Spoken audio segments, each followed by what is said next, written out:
सरकार तो कह रही है कि व्यापार करना अब सरकार का काम नहीं है, प्राइवेट हाथों में चले जाना चाहिए सब। अगर सरकार व्यापार नहीं कर रही है तो फिर बैंकों को क्यों बेच रही है? बेचना भी तो व्यापार ही है। बाप ने जो संपत्ति बनाई उसे बेटे ने बेच दिया, उसने तो व्यापार ही किया ना। गांव का एक बच्चा इतने बचपन से सपने देखता है कि वो बैंक में नौकरी करना चाहता है, वो भी सरकारी बैंक में। हम आए हैं, उसके बाद हमें अब बोला जा रहा है कि हम बैंक को प्राइवेटाइज कर देंगे। हमारी 4-5 साल की मेहनत तो बेकार चली गई। यस बैंक ने किस तरीके से मतलब आम जनता का पैसा डुबो दिया। अगर एसबीआई ने सपोर्ट नहीं किया था, सपोर्ट किसने किया? एक गवर्नमेंट बैंक। जब कोई गवर्नमेंट बैंक ही नहीं रहेगा तो सपोर्ट कौन करेगा? क्या गवर्नमेंट में इतनी शक्ति नहीं है कि वो ये सरकारी चीजें चला सके, कि वो सबको प्राइवेट कर सबको बेचना चाहती है? ऐसी गवर्नमेंट है हमारी। नमस्कार, मैं हूं प्रवीण गौतम। देश भर में बैंक कर्मचारियों की हड़ताल है। महिला बैंक कर्मचारी भी बड़ी संख्या में प्रोटेस्ट में शामिल हैं। क्या मांगे मोदी सरकार, क्या शिकायत है? सर, पहली बात ये है कि हम यंग लोग हैं, हमने बहुत मेहनत करके ये बैंक में आए हैं। हमने बहुत प्रिपेयर किया है, 3-4 साल बच्चों को लगता है प्रिपरेशन करने के बाद। हम यहाँ पे आए हैं, अपनी मेहनत से आए हैं। अगर हमें प्राइवेट बैंक में जॉब करना होता तो हम वॉक इन इंटरव्यू में जाके चले जाए। गांव का एक बच्चा इतने बचपन से सपने देखता है कि वो बैंक में नौकरी करना चाहता है, वो भी सरकारी बैंक में। हम आए हैं, उसके बाद हमें अब बोला जा रहा है कि हम बैंक को प्राइवेटाइज कर देंगे। हमारी 4-5 साल की मेहनत तो बेकार चली गई। मतलब आपको ये डर है कि आपकी सरकारी नौकरी है वो प्राइवेट नौकरी हो जाएगी?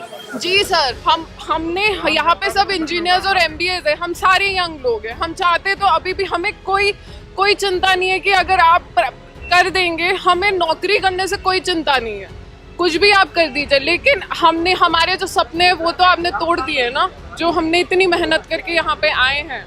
नहीं, मोदी जी तो कहते हैं कि युवाओं के लिए प्राइवेट सेक्टर में और भी ज्यादा मौके हैं, जिसमें टैलेंट होता है वो और ज्यादा तरक्की करता है। सर, ऐसी कोई बात नहीं, यही बात तो हम भी बोल रहे हैं। अगर आप कर देंगे हमें कोई दिक्कत नहीं होने वाली है। लेकिन लोग चाहते हैं, पढ़ाई करते हैं, जो है गरीब लोग हैं। गरीब लोग इतनी मेहनत करके प्रिपरेशन करते हैं कि सरकारी नौकरी उन्हें मिल पाए, बैंक में जॉब कर पाए। अगर आप देखेंगे 7 से 8 साल पहले यहाँ पे कितने ओपनिंग्स होते थे, 20,000 ओपनिंग्स होते थे। अब इस साल कितने आए हैं? 1000 ओपनिंग्स आए हैं। अगर आप कोई भी बैंक में आप घुसेंगे, इतनी भीड़ होती है, लोग इतने कम होते हैं। हम करीबन 7 से 8 लोग ही है जो ये एक ब्रांच चला रहे हैं, और दिन में 200 से 300 लोग आते हैं। सर, हम चाहते हैं कि आप लोगों को जितने भी लोग हैं उनको दीजिए नौकरी। लोगों को नौकरियां नहीं मिल रही है, तो उसका सबसे बड़ा मुद्दा तो यही है। आपको लगता है कि 2 दिन की हड़ताल से सरकार सुनेगी आप? 2 दिन की हड़ताल से तो सरकार नहीं सुनेगी, लेकिन ये सिर्फ 2 दिन की हड़ताल नहीं है। अगर सरकार ने बात नहीं मानी तो हम आगे भी करेंगे, हम प्रोटेस्ट आगे भी करेंगे, और जब तक ना बात माने हमारी तब तक हम करते रहेंगे। सरकार तो कह रही है कि व्यापार करना अब सरकार का काम नहीं है, प्राइवेट हाथों में चले जाना चाहिए सब। अगर सरकार व्यापार नहीं कर रही है तो फिर बैंकों को क्यों बेच रही है? बेचना भी तो व्यापार ही है। आप अपनी संपत्ति क्यों बेचते हो? अगर आपकी संपत्ति को बेचा, अच्छा है बेकार? बाप ने जो संपत्ति बनाई उसे बेटे ने बेच दिया, उसने तो व्यापार ही किया ना। आप अपने जो पुरखों की संपत्ति, जो इतने साल से बैंक को लोग अपनी संपत्ति मानते हैं कि कभी कोई मुसीबत हुई, कभी भी किसी भी, आप ये सरकारी योजनाओं को देखो, जो इतनी सारी सरकार योजना निकालती है, वो कोई भी प्राइवेट बैंक उसमें उसका 10% भी देते हैं। जो जनधन खाते खुले, जो सरकार ने मुद्रा योजना बनाई, जितने भी योजनाएं निकालती है सरकार, उसमें कभी भी आपने किसी प्राइवेट बैंक का इन्वॉल्वमेंट देखा है? तो आपको लगता है कि मोदी जी सुनेंगे आपकी हड़ताल से? हम प्रोटेस्ट करेंगे तो वो जरूर सुनेगा। और मैं एक बात ये कहना चाहती हूँ कि जैसे गवर्नमेंट कहता है कि हमें प्राइवेट कर देंगे, ठीक है, प्राइवेट बैंक, अभी आप यस बैंक का आप देख सकते हैं कि यस बैंक ने किस तरीके से मतलब आम जनता का पैसा डुबो दिया। अगर एसबीआई ने सपोर्ट नहीं किया था, सपोर्ट किसने किया? एक गवर्नमेंट बैंक। जब कोई गवर्नमेंट बैंक ही नहीं रहेगा तो सपोर्ट कौन करेगा? और आप बोलते हो कि प्राइवेट कॉर्पोरेट को आप दोगे। जैसे विजय माल्या, नीरव मोदी, ये तो पब्लिक का पैसा लेकर भाग गए। इनकी वजह से हमारी बैंक की इतनी बुरी हालत हुई, और ये तो गवर्नमेंट प्रेशर से ये सारे लोन्स होते हैं। और आप इनको कॉर्पोरेट्स को अगर आप बैंक बेचेंगे तो पब्लिक का पैसा कहाँ से सेव होगा?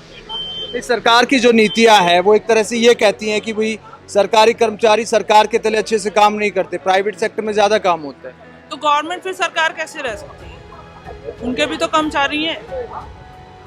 सारी उनकी जितनी भी योजनाएं हैं सरकार की, वो तो बैंक से, गवर्नमेंट बैंक से ही इम्प्लीमेंट होती हैं। आप कहना है कि मंत्री संतरी भी काम नहीं करते? अब क्या बिल्कुल ये, अगर हम नहीं करते हैं, उनको ऐसा लगता है तो क्या लगता है मोदी सरकार सुनेगी आपकी? हम तो अपनी तरफ से पूरी कोशिश कर रहे हैं और करते रहेंगे। बाकी सरकार के ऊपर डिपेंड करता है। हम ये नहीं कह सकते कि वो सुनेंगे या नहीं सुनेंगे। वो किसानों की नहीं सुन रहे तो हमारी क्या सुनेंगे? पर हम तो अपना दम लगाएंगे। जब तक हम कोशिश करते रहेंगे, जब तक दम है। वो तो कह रहे हैं कि लंगड़े घोड़े की तरह हो गए हैं सरकारी बहुत सारी संस्थान, तो उन्हें पालने में अब कोई फायदा नहीं है। नहीं सर, वो तो उनकी सोच है, वो क्या सोचते हैं। लेकिन हम तो अपनी तरफ से पूरी कोशिश करेंगे कि ये बैंक हमारे प्राइवेटाइज ना हो। कोई भी डिपार्टमेंट जो गवर्नमेंट है, क्या गवर्नमेंट में इतनी शक्ति नहीं है कि वो ये सरकारी चीज़ें चला सके? क्या उसको इतनी मतलब उसमें इतनी जान नहीं है कि जो सरकारी डिपार्टमेंट है उनको वो कंटिन्यू कर सके? वो सबको प्राइवेट कर, सबको बेचना चाहती है। ऐसी गवर्नमेंट है हमारी। मैं तो इसके सख्त खिलाफ हूँ और कोशिश करूँगी कि हमारे बैंक, बल्कि सारे डिपार्टमेंट जिनको सरकार चाहती है कि प्राइवेट करे, वो सारे बचे रहें। Thank you. तो मोदी जी ने बेटी बचाओ बेटी पढ़ाओ का नारा दिया था, तो क्या आप लोगों ने भी सपोर्ट किया था क्या मोदी जी? सर, उस टाइम तो हमें लगा था कि शायद हमारे लिए, हमारे हक के लिए सरकार कुछ करेगी, पर अब हमें नहीं लगता कि मोदी सरकार ऐसा कुछ करने जा रही है, क्योंकि हर डिपार्टमेंट को वो प्राइवेट करना चाहती है। इतनी जान नहीं है, इतनी शक्ति नहीं है कि अपने वो सरकारी डिपार्टमेंट को चला सके। तो बेटियों के लिए क्या करेगी? आधे से ज़्यादा बेटियां जो है वो बैंकों में है।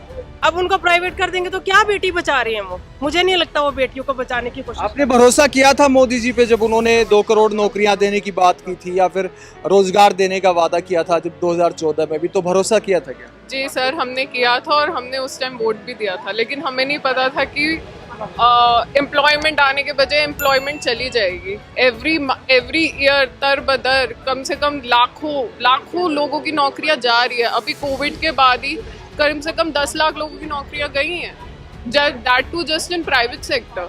तो हम नहीं डरेंगे क्या इस चीज़ से? अभी तो हम सरकार के अगेंस्ट है। जो भी वो कर रहे हैं वो बहुत गलत कर रहे हैं। हमारे साथ भी जो भी फ्यूचर के लोग हैं, फ्यूचर में जो भी सोच रहा है नौकरी पाने का, वो अब क्या सोचेगा? वो तो यही सोचेगा कि ठीक है, अब तो कुछ फायदा नहीं कोई भी जॉब के लिए प्रिपेयर करने का।